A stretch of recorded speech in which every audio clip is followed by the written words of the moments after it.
Okay, where'd it go? Okay, slipped away now. Lost my spot. A second and started firing another small firearm at me. What do you know that they do shoot with their tongues? The bolts impacting the door frame. One shot punctured through one of my saddlebags, but didn't pierce flesh.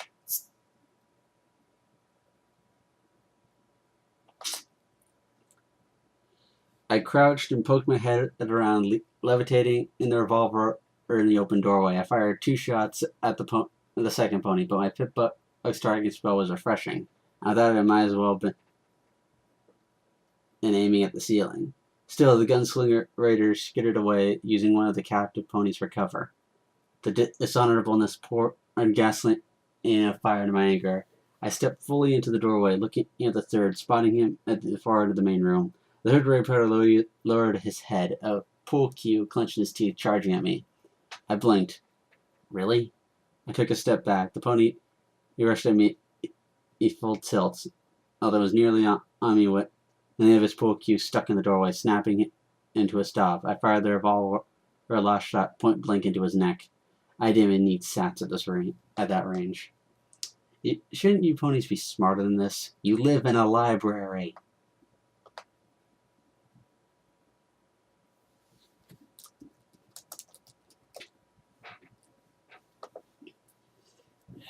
Okay. Okay. As the body slumped to the floor, bleeding from the gaping wound in his neck, I saw the gun-wielding raider standing in the open, aiming through the door. I dived out to the side as shots rang out, and screamed as I felt a bullet sink into my side. It hurt more than I thought it would. I fell against the wall, leaving a blood smear as I collapsed next to the doorway. Pain seared my side, flaring with each breath. I could hear the clop of Raider's hose as he approached cautiously. I tried to focus my magic to close the door, but the body of the pool cue pony was in the way. I asked about the room. It was a kitchen. On a table surrounded by knives was the body of a fearsome creature of scales and teeth. The Raider pony was split with a split torso had been carving up to cook. A refrigerator and an oven, and there were scattered books, but all ancient and destroyed and unreadable. I was beginning to doubt the Watcher's assertion that that there was a book here, or like he described. Then my eyes found what I was hoping for. In one corner, mounted on the wall, was a small metal box of ammunition. It was faded yellow with a pink butterfly symbol on it. A medical box. Double luck. Wait. Oh, several boxes of ammunition and a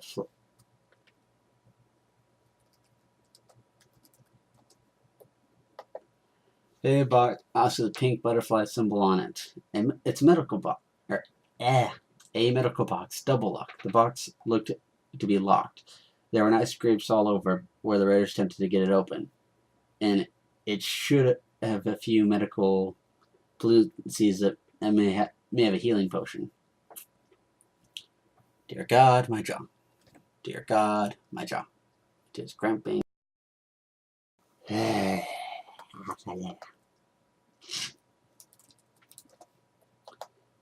had to surround the raider ponies first, and I was wounded and out of bullets. Crossing in the ammo boxes with me in moving across the open doorway.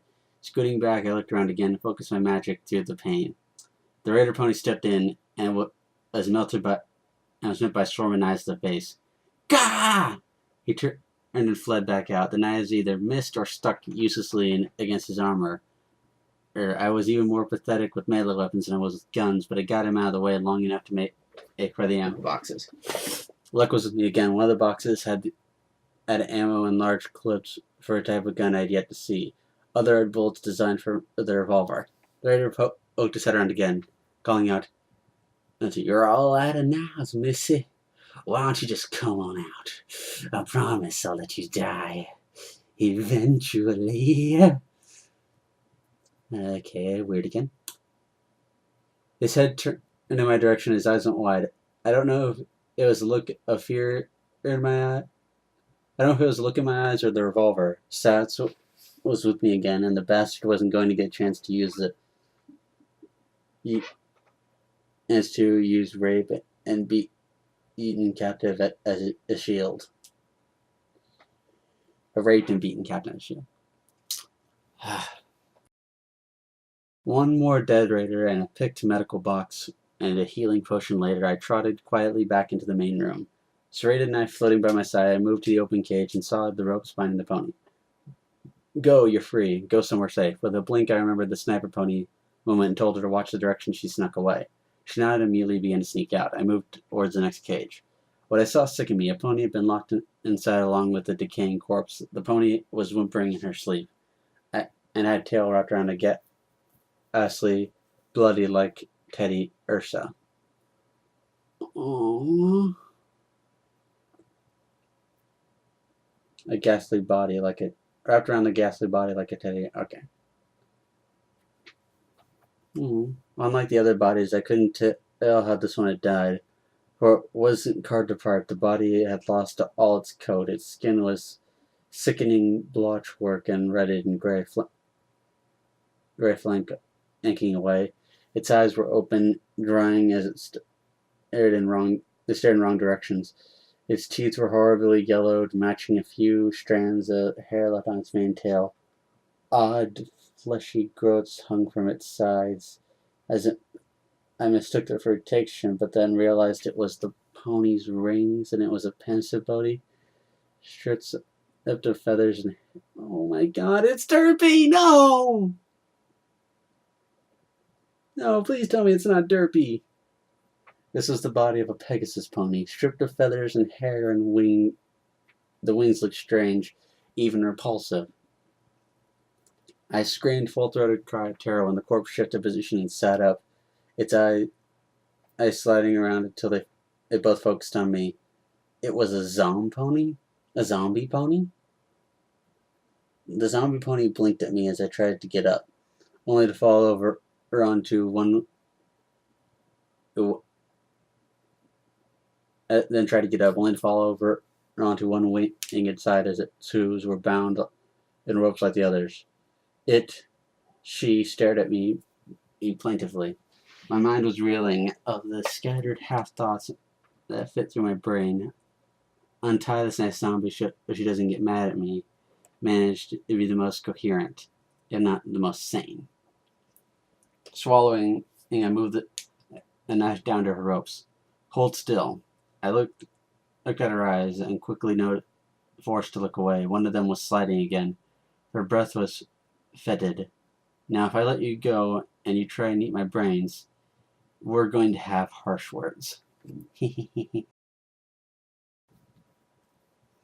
I had freed the second and two captives, including the zombie pony, both of whom slipped away without an offer to help, although the zombie at least smiled at me, which was deeply unpleasant, and trying to figure out how to the hanging cage when two more raider ponies appeared in the balcony above. One of them, a unicorn pony with a very scary-looking firearm. I dove into the shelter of the stairwell as the raider opened fire. The gun let out a terrifying cacophony of rapid fire. Cracks sprayed the main room with bullets. At least I knew the type of gun large clips were for now. I waited until I heard him reloading, and dashed into the room and spun to face him, focusing on my magic. Not my own weapon, and nor on him, but the bookshelf behind him. The glow of my horn stood out brighter and brighter as he lifted his reloaded assault rifle and took aim for my head. Crash! The bookshelf came down on top of him, knocking him unconscious. The rifle fell to the floor, or in a rain of dead books. Something else showered down as well, throwing on from the falling bookshelf, knocking away a book that had fallen over it. I saw it was an ancient, dusty pair of pre-war binoculars. At first, it struck me as extremely odd that someone would need binoculars in a library. I require some really bad eyesight, but then the silly thought passed.